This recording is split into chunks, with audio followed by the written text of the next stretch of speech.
நீங்கள் பார்த்துக் கொண்டிருப்பது தமிழ்நாடு முக்கிய செய்திகள்.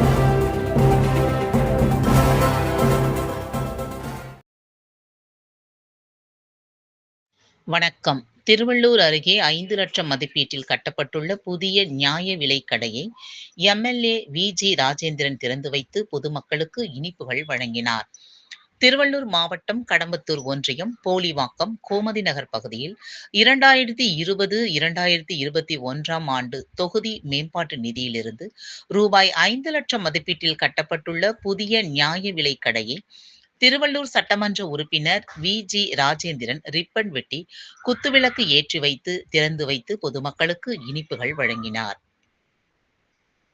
பின்னர் அப்பகுதி மக்கள் சாலை வசதிகளை அமைத்து தரக் கோரி சட்டமன்ற உறுப்பினரிடம் கோரிக்கை மனு அளித்தனர்.